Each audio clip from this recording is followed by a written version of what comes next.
بعض جگہوں پہ بعض لوگ بڑے تیز ہوتے ہیں، یعنی ان سے آپ کی ملاقات ہوتی ہے تو بندے کو محسوس ہوتا ہے کہ یار اسے تو پہلے ہی ساری باتوں کا پتہ ہے، اور کئی دفعہ ان سے ملنے کے بعد احساس ہوتا ہے کہ یار اس سے تو تھوڑا سیکھ ہی لیتے تو بہتر تھا، یہ تو بات بڑی آگے نکل گئی۔ سارا پتہ ہوتا ہے، باشعور ہوتے ہیں، لیکن ڈر آتا ہے اللہ سے۔ اتنا باشعور آدمی، سمجھدار، پنچایت، پریا، لوگ، دین، دنیا سارا پتہ ہے، نماز کا ٹائم آ گیا تو وہ چھپتا پھرتا ہے، اس کی طبیعت پر بوجھ بن رہا ہے معاذ اللہ اللہ کے حضور حاضر ہونا، اسے خیر کا کام کرنا پڑ رہا ہے تو وہ ادھر ادھر نکلتا جا رہا ہے۔ تو سوال یہ ہے کہ پھر یہ شعور کا کیا مطلب رکھا ہوا ہے ہم نے؟ پھر اللہ سے دعا کرنے کی ضرورت نہیں۔ وہ حضرت عارف رومی رحمۃ اللہ تعالی علیہ فرمایا کرتے تھے بعض لوگوں کو رب سارا کچھ دیتا ہے،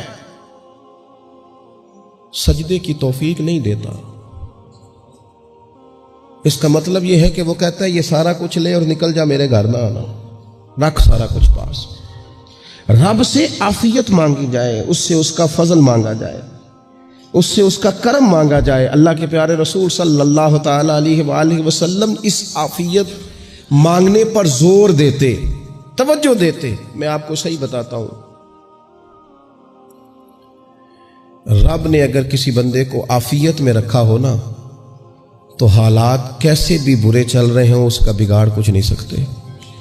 اور اللہ تعالیٰ معاف کرے، 100 دفعہ خاکم بدہن اگر کسی وقت اس کے کرم کی نگاہ پھر جائے تو پھر سارے اسباب سمیت بھی انسان اپنے پیروں پہ کھڑا نہیں رہ سکتا۔ اس سے جب تک طلب کرم نہیں ہوتا، طلب عافیت نہیں ہوتی، اس کی بارگاہ سے جب تک بندہ مومن پورا رجوع نہیں کرتا، یہ عافیت اتنی اعلیٰ چیز ہے کہ نبی پاک علیہ السلام نے فرمایا اذان اور اقامت کے درمیان جو وقت ہوتا ہے اس میں دعائیں رد نہیں ہوتی۔ دعا مانگا کرو گے تمہاری اللہ اپنے فضل سے قبول کر لے گا۔ عرض کی یا رسول اللہ کیا مانگے؟ تو فرمایا عافیت مانگو رب سے۔ حضرت انس بن مالک حدیث کے راوی ہے رضی اللہ تعالیٰ عنہ، یہاں بھی فرمایا یہ عین قبولیت کا ٹائم ہے، اب اللہ سے عافیت مانگ لو، اس کی پناہ۔ ہم دعاؤں میں بھی محدود ہو جاتے ہیں۔ رب دا طالب کوئی نہ ملیا، جو ملیا طالب زردہ ہو۔ جب عافیت، ایک بزرگ تھے ہر وقت اللہ سے عافیت مانگتے تھے، ہر وقت اللہ سے عافیت مانگتے تھے، ہر وقت عافیت مانگتے تھے۔ لوگوں نے پوچھا، لوگ ان کو صالح جانتے تھے، نیک سمجھتے تھے، کہ حضور آپ اور کوئی دعا مانگتے نہیں، عافیت ہی مانگتے ہیں۔ فرمانے لگے میں مانگا کرتا تھا شروع میں، بعد میں خیال آیا ہے اور بھی دعائیں مانگا کرتا تھا، یہ احساس بعد میں نصیب ہوا۔ فرماتے میں مزدوری کرتا تھا، مال برداری کرتا تھا، ایک جگہ پہ ڈیوٹی کر رہا تھا تو تھک گیا، اور وہ جو کام لینے والے لوگ تھے ان کے رویہ بھی بڑا ترش تھا، تکلیف ہوئی۔ تو میں نے اپنے مالک کی بارگاہ میں عرض کی، مالک اگر 2 روٹی بغیر مجھے مشقت کے مل جائے دن میں تو تیری بارگاہ تو بڑی کریم ہے۔ کہتے ہو میں نے یہ دعا مانگ لی، ذرا میں تھوڑا آگے بڑھا تو 2 بندے آپس میں لڑ رہے تھے، میں ان کی صلح کرانے کے لیے، انہیں بچانے کے لیے آگے بڑھا تو میں جس کو چھڑا رہا تھا دوسرے نے میرے اوپر ضرب لگا دی، میرا بھی سر پھٹ گیا۔ تھوڑی دیر کے بعد وہاں پولیس آ گئی، وہ تینوں کو لڑنے والا سمجھ کے اٹھا کے لے گئے، مجھے جیل ہو گئی۔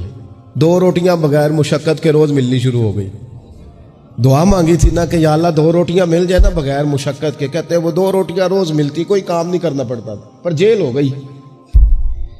فرماتے میں بڑا پریشان تھا، روز روٹیاں پابندی سے آتی اور بہترین آتی، کھانا ملتا۔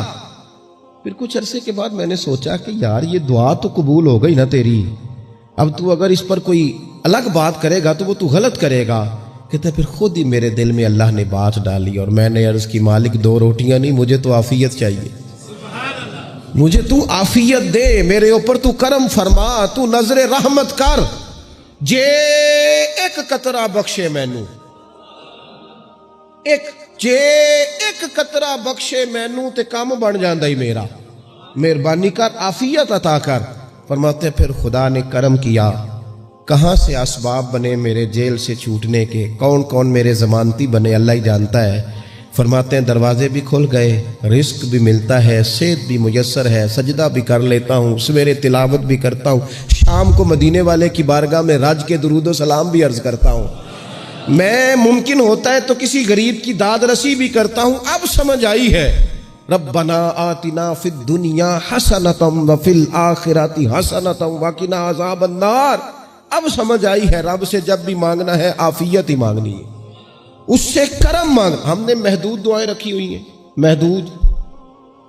وہ جی فلانا کام میرا ہو جائے تو بھئی وہ ایک ہو گیا, اس کے بعد پھر نئی ٹینشن بن جائے گی. نہیں, میں جی بچوں کی شادی کر لوں جی پھر میں فارغ ہوں. آپ شادی کر کے دیکھیں, لاگو پتہ جائے گا کیسے فارغ ہوتے ہیں. آپ یہاں رکتے کیوں ہیں؟ آپ خدا سے عافیت کیوں نہیں طلب کرتے؟ اس کی بارگاہ سے وہ کیوں نہیں مانگتے کہ جو ایک قطرہ ملے تو دنیا اور آخرت کے سارے کام ہو جائے؟ اس سے اس کی رحمت کا سوال کرے, اس سے اس کے کرم کا سوال کرے. اللہ کی بارگاہ میں بھی حاضر ہونا اور جچی تلی اور جناب ناپ تول کر اور محدود چیزوں کا سوال کرنا, مالک سے مانگیں. اور وہ جب دیتا ہے تو دیتا بھی بے حساب ہی ہے. وہ جب عطا کرتا ہے تو کرم کے دروازے کھول کے عطا کرتا ہے, ورنہ تو ایک الجھن سے انسان نکلتا ہے دوسری میں الجھ جاتا ہے. ایک گتھی کو سلجھاتا ہے. پھر اقبال رو پڑے تھے, کہنے لگے میں عقل کی گتھیاں سلجھا چکا ہوں, یا رب مجھے صاحب جنوں کر دے. اللہ یہ بڑا میں نے ہیر پھیر دیکھ لیا, مجھے دیوانہ بنا. اب مجھے جنون ہو, اب میں کسی کے لیے رویا کروں, اب میں کسی کی یاد میں تڑپا کروں, اب میں رات کسی کے لیے میری آنکھیں بیدار رہیں. یہ بڑی ہو گئی دنیا داری. عقل کی گتھی حالانکہ نہیں سلجھتی, پر اقبال کہتے ہیں عقل کی گتھیاں سلجھا چکا ہوں, یا رب مجھے صاحب جنوں کر دے. اور پھر کہنے لگے بجھی عشق کی آگ اندھیر ہے, اب یہ مسلمان نہیں یہ خاک کا ڈھیر ہے. تو مٹی بن کے رہ گیا کیا؟ کہاں اپنی ساری توجہات کا قبلہ کس چیز کو؟ میرے عزیزو, اللہ سے عافیت. نبی پاک علیہ الصلوۃ والسلام نے ایک شخص سے پوچھا کیا دعا مانگ رہے ہو؟ تو اس نے کہا یا رسول اللہ میں اللہ کی بارگاہ میں صبر کا سوال کر رہا ہوں. تو حضور فرمانے لگے صبر تو مصیبت پر ہوتا ہے. یا رسول اللہ پھر کیا مانگوں؟ آپ ان جملوں اور لفظوں کی گہرائی کو سمجھیں. صبر کے لیے تو پہلے مصیبت آئے گی, پھر صبر آئے گا. تو یا رسول اللہ کیا مانگوں؟ فرمایا تو رب سے عافیت مانگ. مانا کیا ہے؟ مصیبت آئے کیوں؟ اللہ تجھے اپنی حفاظت کے حصار میں لے لے. وہ وقت ہی کیوں آئے کہ جب تیری طبیعت الجھ جائے, جب تو پریشان ہو جائے, جب تو اللہ سے عافیت مانگنا. جب تو عافیت مانگے گا تو اگر کبھی مشکل آئے گی بھی نہ تو خدا پھر اپنے فضل سے مشکل سے نکلنے میں رستہ بھی بڑی جلدی عطا فرمائے گا اور تیرے اوپر فضل فرمائے گا. اگر عافیت, ہارون رشید نا اپنے محل کی چھت پہ ٹہل رہا تھا سب سے اوپر والے چوارے پر, نیچے سے حضرت بہلول دانا گزر رہے تھے, اوپر اس کے ساتھ سپاہی بھی تھے, گن مین بھی تھے. اس نے کہا یہ بابا تو ذرا اوپر اٹھاؤ. انہوں نے ایک ڈولی, ایک ٹوکری سمجھ لیں, اس کو رسیاں باندھ کے نیچے پھینکا. نیچے جو سپاہی تھے ان کو کہا کہ یہ بابا جی کو پکڑ کے اس میں بٹھاؤ. انہوں نے جبرن تھاما بابا جی کو, اس میں ڈالا, اوپر والوں نے کھینچ لیا. 2-3 منٹ لگے. ہارون رشید کے سامنے حضرت بہلول دانا پہنچ گئے تو تھوڑے ناراض بھی ہوئے کہ یہ کوئی طریقہ تو نہیں نہ بلانے کا. ملاقات ہوئی تو کہا کیوں بلایا؟ کہنے لگا ایک مسئلہ پوچھنا تھا. فرمانے لگے بادشاہ ہے نا, تیرے مسئلے پوچھنے کا بھی اپنا ہی انداز ہے, پوچھ مسئلہ. کہنے لگا بابا پوچھنا تھا کہ آپ اللہ تک کیسے پہنچے؟ حضرت بہلول دانا چپ کر گئے. 2-4 منٹ کے بعد کہنے لگے جس طرح ابھی زمین سے تیرے تک نہیں پہنچا, بالکل اسی طرح ہی پہنچ گیا اور رب کریم کی بارگاہ تک. اور وہ بھی جو اس نے کرم فرمایا ہے, ورنہ میں تو نہیں سمجھتا کہ میں پہنچ گیا, وہ بھی اگر تیری خوش گمانی ہے. ہارون رشید کہنے لگا مجھے سمجھ نہیں آئی. فرمانے لگے تو بادشاہ جو ہے اتنی جلدی کیسے سمجھ میں آئے گی تجھے بات؟ فرمانے لگے اگر میں تجھ سے ملنا چاہتا نا تو میں ایک درخواست لکھتا, پھر کسی وزیر سے سفارشی سائن کراتا, پھر وہ جمع کراتا, پھر مجھے ٹائم ملتا کہ فلاں دن فلاں تاریخ فلاں ٹائم آ جانا, پھر آ کے میں لائن میں لگتا. پھر بھی تو بادشاہ ہے, تیرا موڈ بنتا ملنے کا کہ نہ بنتا. جب میں چاہتا تو پتہ نہیں کتنا ٹائم لگ جاتا, جب تو نے چاہا ہے نا تو 1 منٹ بھی نہیں لگا. فرمانے لگے میں نے دعویٰ ہی نہیں کیا کہ میں جد و جہد کر کے پہنچوں گا, میں نے تو رب کی بارگاہ میں عاجزی کی ہے, پھر رب نے ہی کرم فرمایا ہے, اسی نے مہربانی کی ہے. مانا کہ محبت کے سفر میں ہر گام پہ 100 مشکل ہے, لیکن یہ سفر آسان بھی ہے. اگر ساتھ تمہارا ہو جائے, اس کے کرم کا ساتھ رہا ہے, اس سے عافیت مانگی ہے, اپنے آپ کو اس کے سپرد کیا ہے تو اس نے کرم کر دیا. جب تک یہ مزاج نہیں ہم بناتے کہ مالک سے عافیت کا سوال کریں, اپنے آپ کو اپنے رب کے حوالے کر دیں، اس کی رحمتوں کے سپرد کر دیں، اتنی دیر تک زندگی میں ٹھہراؤ نہیں آتا، قرار نہیں آتا۔ مشکات میں موجود ہے، اللہ کے پیارے رسول صلی اللہ تعالی علیہ وسلم تیمارداری کے لیے گئے تو صحابہ کرام فرماتے ہیں وہ بندہ نا اتنا پتلا نحیف اور لاغر ہو گیا تھا جس طرح چڑیا کا بچہ ہوتا ہے، کمزوری ضعف طاری تھا۔ تو محبوب کریم نے اسے دیکھا تو بڑے کریمانہ انداز میں کریم فرمانے لگے، تو کوئی دعا نہیں مانگتا، تو عافیت نہیں مانگتا اللہ سے؟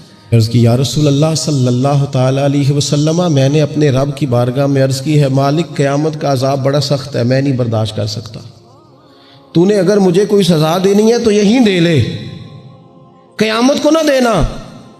کہتے ہیں محبوب فرمانے لگے سبحان اللہ، او خدا کے بندے تو رب کی سزا دنیا میں بھی نہیں سہ سکتا، اللہ سے یہ بھی سوال نہ کر، تو رب سے کہہ ربنا آتنا فی الدنیا حسنۃ وفی الآخرۃ حسنۃ وقنا عذاب النار۔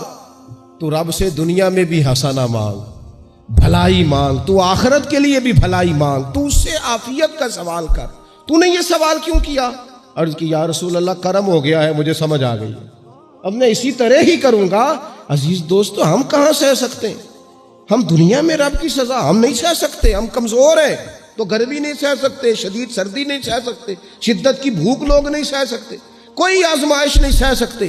وہ جو لوگ بعض اوقات کہہ دیتے ہیں نا جی فلاں چیز ہمارے اعمال کا نتیجہ ہے، تو میں کیا کرتا ہوں، نہ کو یار ہم تو یہ بھی نہیں سہ سکتے، ہم کہاں برداشت کر سکتے ہیں، ہمیں تو وہ معاف ہی فرمائے، ہم حساب والے ہے ہی نہیں، ہم تو صرف معافی والے ہیں۔ ہم سے نہ حساب پوچھے، اس نے حساب پوچھا تو پھر تو بڑی مشکل ہو جائے گی، اگر اس نے حساب پوچھا تو بڑی رسوائی ہو جائے گی، اگر حساب پوچھا تو مشکلات سامنے دکھائی دینے لگ جائیں گی۔ ہم سے تو وہ درگزر والا معاملہ کرے، ہم سے تو وہ کہے جا میں نے محبوب کے صدقے تجھے معاف کیا، جا تیرے لیے رحمت اور بخشش والا فیصلہ